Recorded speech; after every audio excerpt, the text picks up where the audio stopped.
Hi everyone, you're listening to Responsible Business with Loud Law. I am the founder and your host, Loes van Dijk. Now more than ever, people are dedicating their lives to building businesses that positively impact people and our planet. And on this show, I will unpack the incredible purpose-driven founder journeys through ideation all the way to reporting on their impact, to uncover the opportunities and strategies that they're using so that you will feel equipped in building your own sustainable impact business. On today's episode, we have Paul Hargreaves, the founder of Cotswold Fayre, which supports independent retailers across the UK to source top quality food and drink brands, and in doing so, they're improving their efficiency and lowering their carbon footprints. Cotswold Fayre started back in 1999 as a small distribution hub for niche artisan producers and quickly grew into one of the leading fine food distributors and one of the first UK B Corp certified companies. Paul himself is also the author of Forces for Good and The Fourth Bottom Line, and he speaks about bringing compassion and love into businesses to enable them to be better, as well as changing the world for good. I am very much looking forward to this conversation with Paul, and I hope that this discussion will help you understand what it means to lead with purpose, as well as to step up in making more meaningful impact on the world, and to revolutionize what it means to be successful in the state of our current business world. So I'm so excited to have you join me today, Paul. Welcome. I'm pleased to be here. Thanks for having me. To start off with, I would really love to know where your journey began, because you started Cotswold Fayre in 1999. And did you ever think it would become what it is today? No, I would love to say it was all part of a master plan, and the answer would be yes if it was, but it wasn't. Really, the business was started because I was coming from the charitable sector and needed to.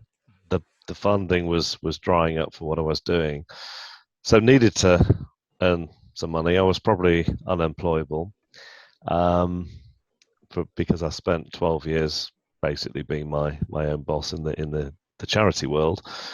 So simply started a business. I knew some artisan producers from the Cotswold area of the UK. I was living in southeast London at the time, and it really was just a means to an end to buy products from the producers in the Cotswold and sell them to local shops in London. So that's how the business started. There was no master plan, no mega strategy. It was simply a case of basically putting food on the table. Now, that said, I soon realised that there was a tremendous need for someone to be consolidating a large amount of British food and drink, because back then the specialty food or fine food retail world was very, very small, embryonic, and there wasn't really anyone fulfilling that service. All the retailers who were buying these kind of products were all buying them direct from the producers. A lot of them had, it was getting uncontrollable because they had too many suppliers. So it was, as with many businesses, quite lucky that we started when we did, and clearly we've just been riding the waves ever since. And with regard to sustainability in particular, was that the intention from the start as well, or is that something that grew throughout the growth of the business as well? Yeah, I mean, by sustainability, I would include social as well as the environmental side. So certainly on the social side, having come from the charitable sector, I saw what a mess things were in some areas, and how much deprivation and poverty there was. So I always intended to have a business that did some good, more thinking on the social side. So we actually had, of our first 5 employees, we actually had 3 people who were probably unemployable. One guy just come out of prison, one had just come off drugs, and one had just come off alcohol. It was probably trying to do too much too soon, but my heart was in the right place. So yeah, that was very much there at the beginning. The environmental side came later, especially after becoming a B Corp, which I'm sure we'll talk about later.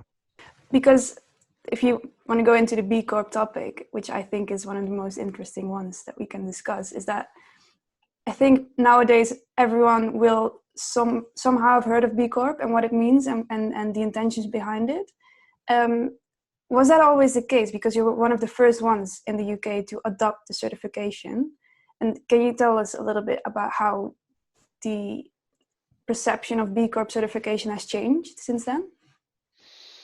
Yeah, I mean, I would say less than half of businesses, well, a lot less than half, probably even 2 or 3 years ago, hadn't heard of B Corp. So the growth of the B Corp in the UK has been absolutely phenomenal, particularly during the 2 COVID years that we've now had.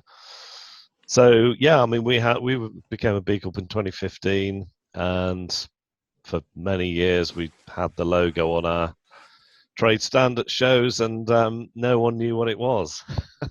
Now, because of COVID, we haven't actually done a trade show in the last 2 years, so we will be actually in April. So it'll be interesting actually when people are walking past now compared to 2 years ago. I think there's massively more brand awareness. But B Corp for me, and I was first told about B Corp by one of the other early adopters in the UK, which is the frozen food company Cook. And my initial reaction, to be honest with you, was this sounds a bit American, the name. So I thought, what is this? So anyway, found out a bit more about it. And really, it's a bit of a cliche, but it was like coming home for me, because I'd always believed business should be a force for good. And I probably thought that there weren't many people out there that believed the same. But running across B Corp, suddenly there were loads of businesses in the world, not so many in the UK at the time, but lots in the world that were believing exactly the same as I believe, and probably doing it a lot better than we were, to be honest with you. And with regard to the operational side of having the certification, has a lot changed with regard to the reporting that you have to do, or the updates that you have to give them? Has that changed at all? Yeah, well, I don't know if you know, but the bar gets higher for each assessment. So when we first certified in 2015, actually we were getting 3 points because the certification had just come over from the States, and the employment law in the UK, Europe, is generally a lot better for workers than it is in the States. So there were some 3 points to be had, if I'm honest. So obviously they got wiped out fairly quickly. So, but yeah, there's quite a lot more in the assessment now than there used to be. I won't go into detail because there's over 200 questions. But yeah, and initially I wasn't aware actually the bar was higher. So when we recertified in 2017, it used to be 2 years and now it's 3. But in 2017 we recertified, and we'd done actually quite a lot in those 2 years, made a lot of changes. And I was very disappointed to see that we got exactly the same score, which was 84 points. And the pass line of B Corp's 80, so we were only just above. And I actually not complained, but I wrote an email to the head office in Philadelphia to say, yeah, basically what's going on? We've done all this in 2 years, and yet we've got the same score. What's happening? And that's when I found out that the bar was increasing, which at the time was a bit disappointing. But now that's actually the best thing about B Corp, because it forces, you can't stand still. It forces continuous change in the right direction. So now I think it's actually one of the best things about it. At the time, I didn't. Yeah, I think for consumers as well, it's a nice reassurance to have that companies don't just get the certification and then just live on with whatever they do. They have to keep meeting the criteria and have to keep up with all of the trends and all of the developments that are going on socially and environmentally. So I think it's really good. Yeah. I think it's only this last assessment that's had quite a lot of questions around equity, diversity, and inclusivity. If I can't say it. that wasn't in the assessments previously. So yeah, there's lots of things coming. A lot more. The environmental section is now huge, and actually one of the most difficult sections to get points on. So yeah, it's all good.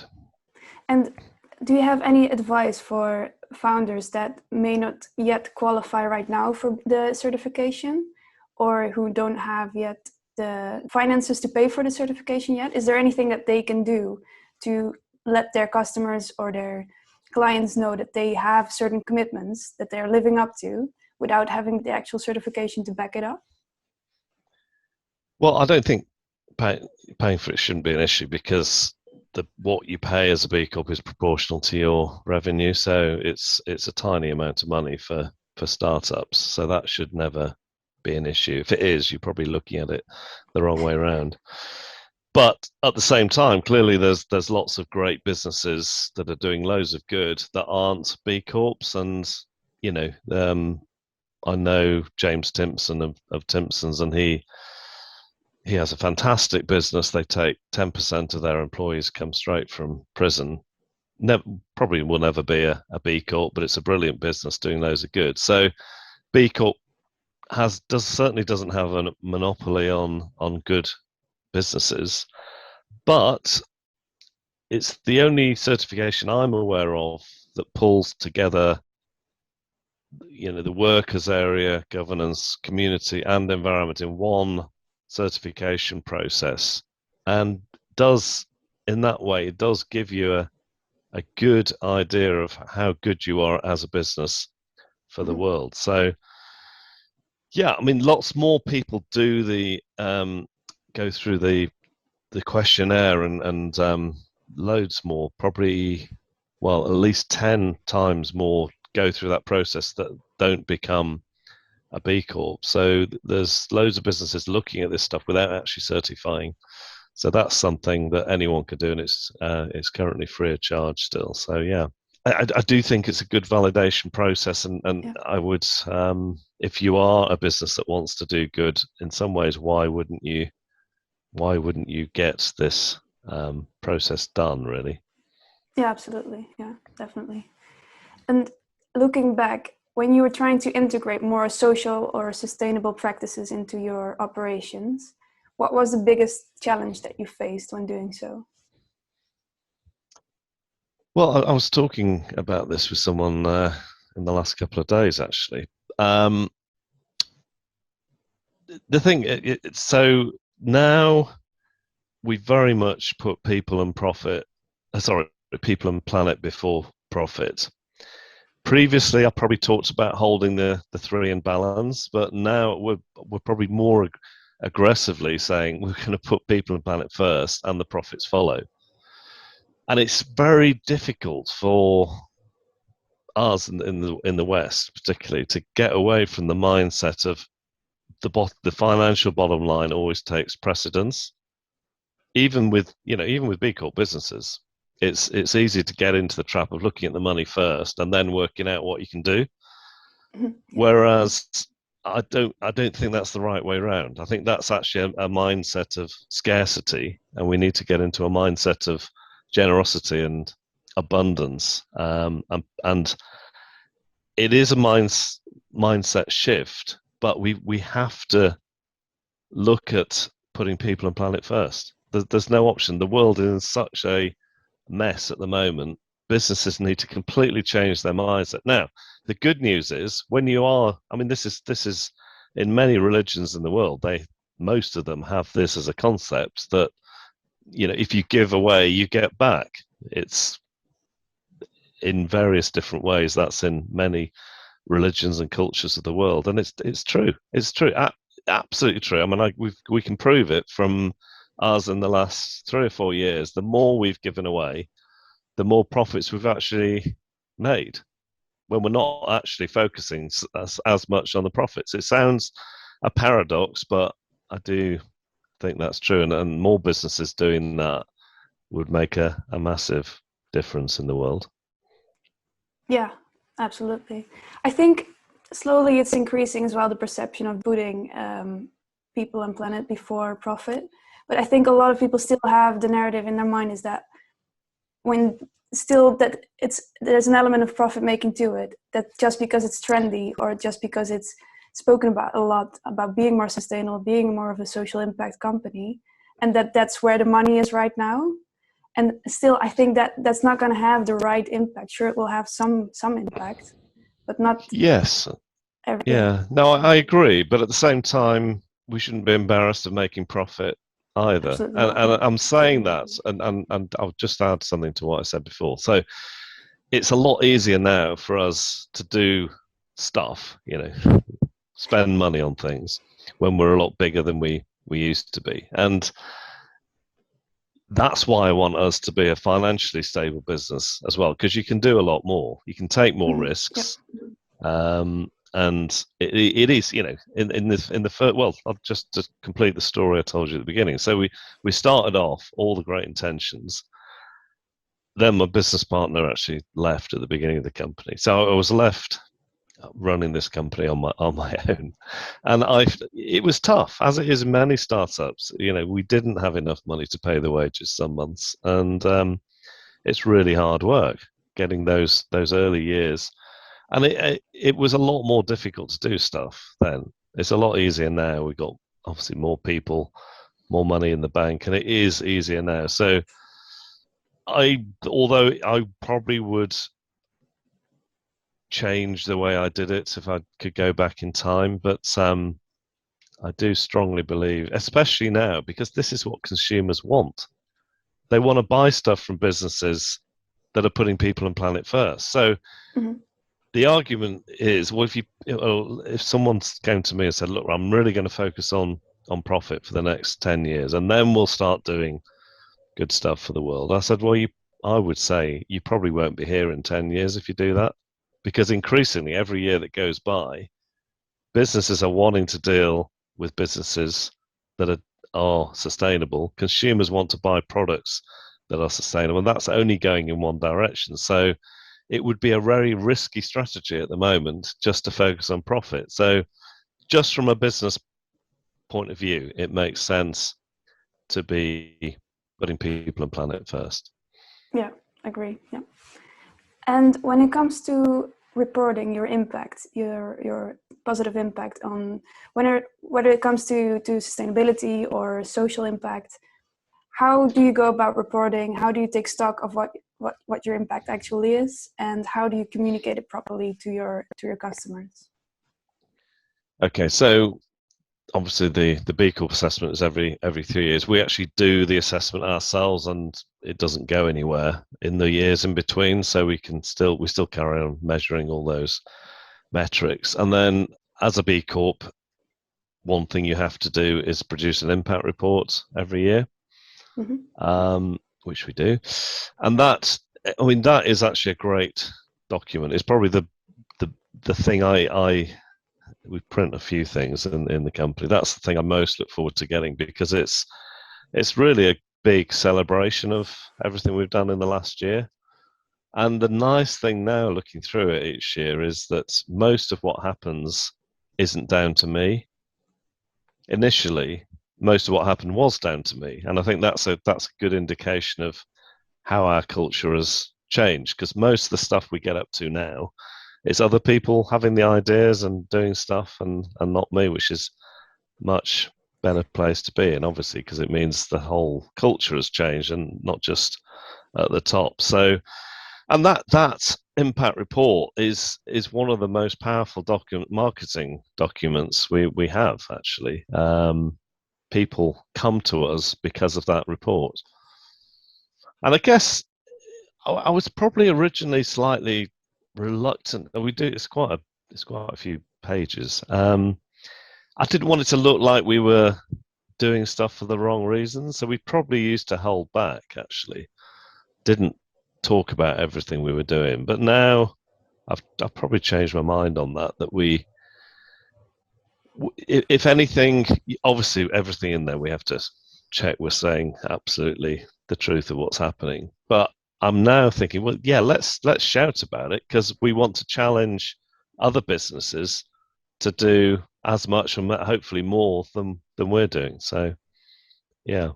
When it comes to culture, from what you said, I'm tying that slightly into one of the books that you wrote, because you wrote 2 books, right? Forces for Good and The Fourth Bottom Line. Can you Yeah. tell us a little bit more about why you chose the topics of these books, and what do you hope that people take away from the topics and from the points that you make? So Forces for Good, which I wrote in 2018, it got published in 2019. At the time I wrote that, I was the B Corp, no one knew about B Corp. So number one reason was to talk about that. But there was also a sense that a lot of the B Corps at the time were consultancies. There weren't many B Corps that would, not, in inverted commas, normal businesses, builders, cleaners, cleaning companies,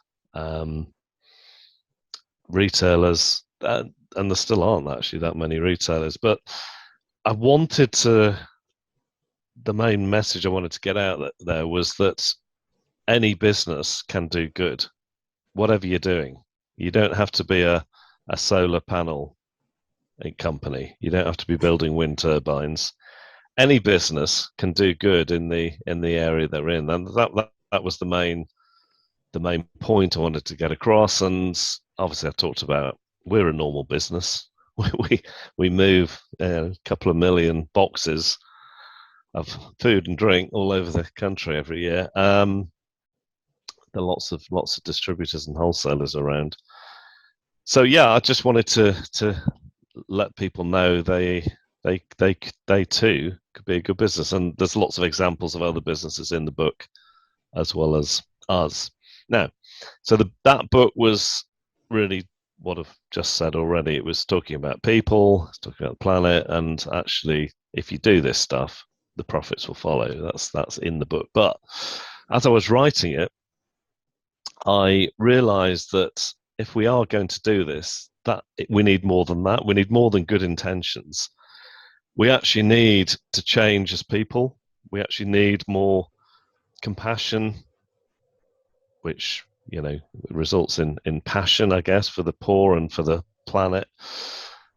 And we're absolutely not going to be able to do it unless the leaders of these business, and hopefully not just the leaders, but everyone, and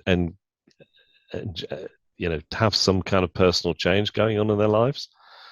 So that's what I called the fourth bottom line. So I haven't got a P for it, but so it's people, planet, profit, and the fourth P is is you, personal. You could say if you wanted to P. So the second book is taking that further, and it's looking at 50 characteristics of what is a good leader. So the chapter titles are all characteristics. So there's a chapter on compassion, empathy, resilience, honesty, and 47 other ones like that. And yeah, and I actually wrote that one in the first lockdown in 2020, mainly because at the time in the first lockdown there was some absolutely terrible leadership going on, both at governmental level and company level, and I was Absolutely, yeah. thinking we absolutely need something better than this. And obviously all my meetings were cancelled, all my trips were cancelled, so I had some time to write a book. So I wrote it in those first 3 months of lockdown in 2020. What has the response been to the second book that you mentioned? Because I read it, and I think, because I run a business, and for me it was actually very helpful as well, because you have structured it in a way, like you said, with all of the different characteristics. So on one hand, you're able to choose if you think that you need to read something in particular, but then on the other hand, you can also just choose to read everything and then still find out if you're missing something, or if something is very beneficial to you, or you never really thought that it might be. Have other people also experienced that? Yeah, I mean, I intended the book to be read on 50 days, read a bit each day, but you probably half the people that have come back to me have done it like that, and the other half have actually done what you said and just dipped in and out when they need it. I mean, for me, actually, when I wrote the first book, I wasn't doing any meditation in the mornings, which I do now. So for me, I'm learning to be more than do, which probably wasn't the case in 2018 when I wrote the first book. And I find reading something inspirational. Hopefully, the fourth bottom line is inspirational. Every morning, and just reflecting on it and spending some time meditating helps me massively to make good decisions during the day. So, and talking about meditation in business used to be a complete no-go area a few years ago, but now a lot of people do talk about it, and not as many, but more people do have some kind of practice each day. So that's how I intended the book to be used, but clearly I don't mind how it's used as long as we are changing the way we need to change. And with compassionate leadership that you talk about a lot in the fourth bottom line, why do you think that this is so important, and how has it played a role in your own business? Because I related it earlier to the changing of your culture, but maybe you have a different interpretation of it. The easiest way of answering that question is to tell a story. So I was doing a talk, and I can't. This story is probably in the book. I can't actually remember, but I was doing a talk at a business event up in not far from where I'm living here, actually, in the Cotswolds, and I was talking about the 3 Ps: people, planet, profit. And when I got into the planet section, I put a slide on the screen of probably there's about 100 people from Bangladesh who'd been flooded out of their homes, and they're carrying their possessions, wandering around in water that was waist deep.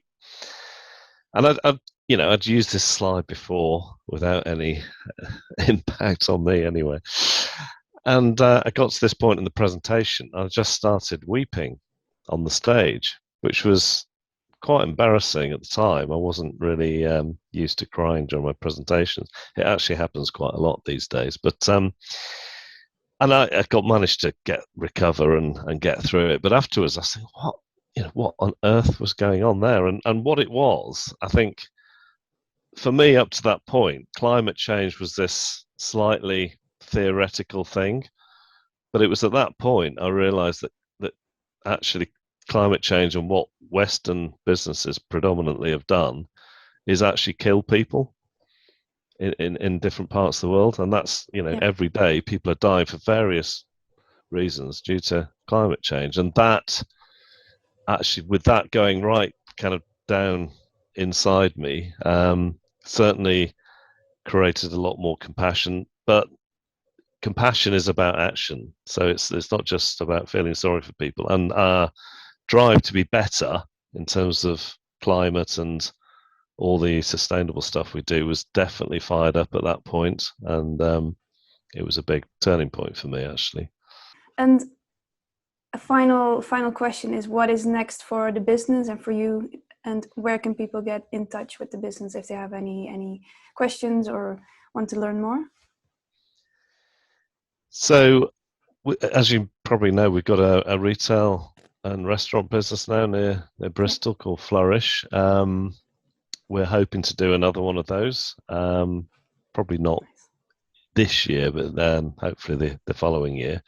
So that's probably the next big plan. We've also got more room to develop the site at where we are, which is probably going to be a artisan sustainable gift store and probably a wellness center as well. So yeah, always a lot going on. Where can people get? Well, we've got Flourish at glenavon.co.uk is that business. The wholesale business is Cotswold Fayre.co.uk, and I also speak to other businesses, and my personal website is paulhargreaves.co.uk. Great. I will link to all of them in the description. Okay. And to end on a quick fire round, I have 4 short questions. If you could just answer anything that comes to mind whenever you hear the question. The first one being, if you had to start over, would you do anything different? Yes. hopefully make less mistakes. And probably in the area of people, I think the thing I would most do different is get better people sooner. And it's back to the scarcity and abundance thing. We think, oh, we can't afford that good person there because they're going to cost us too much. Good people always save more money than they cost you. So get better people in sooner to do better things, really. That's a great answer. Have you found any struggles with being a sustainable business or a social business and maintaining profitability at the same time? Well, yes, we talked about this earlier. So yeah, it is more difficult to do things when there isn't money in the bank, clearly. But I think if we do learn to get our mindset changed, I think that comes through reflection and getting away from our minds. The trouble is we live and run our businesses so much in our minds. If we got into our bodies, emotions, our soul a bit more, I think we would make better decisions. So it's about risk taking, isn't it? So take more risks probably is the answer to the question. Even when the maths might not say it's the right answer, and it's about going with your gut. And I think the more you learn to do that, you're going to end up with a better business. Next one is, and I think it's very interesting to ask you this question: who inspires you? Well, it's interesting you asked that question because that's actually one of my favorite interview questions when I'm recruiting people. Well, you know that. And I've been very disappointed with the answer over the years. So, so I'll give you someone I've never met is Nelson Mandela, massively inspiring. How in terms of compassion, someone that could be treated so badly yet love people. Which is not how he was when he went into prison, but when he came out, he was certainly full of compassion, and a lot of my leadership lessons have come from Nelson Mandela. In terms of someone I've actually sadly I never met Nelson Mandela. I wish I had, but it'd probably be a teacher at school actually when I was about 10, and he used to take me and another friend out into nature to bird watching and stuff like that. And he didn't have to do it. I mean, this is all in his own time. And I think part of my love for nature and animals probably comes from him. So I would probably say him. Michael Clark, his name was. And the last one is, where will you be in 10 years' time? I think I will. I mean, when you have a business that you love every day, it doesn't feel like work. So the answer isn't retired and sat on a beach. I don't know what the answer is to the question, but probably doing more, maybe in more of a chairperson role rather than a CEO. But probably still doing what we're doing now, hopefully on a bigger scale, making more difference to the world. Nice. So that was it for today. Thank you so much for speaking with me today. I look forward to staying in touch. And for everyone who's listening, if you enjoyed this conversation with Paul, please like, share, and subscribe for more conversations like this. And if you want to find out how you can support the people or the founders or the businesses that I speak to, you can read the description. And I hope that you learn a lot from how you can run your own impactful business. Do you have anything to end on, Paul, or anything to add? Any inspirational? No, just do. Everyone can do something, even if you think you can't. Everyone can do something. So it's something I talk to the kids when I go to Africa. We got projects in Kenya. Is just keep dreaming and then do something. Act on those dreams. Beautiful. All right. Thank you very much. Thanks for having me.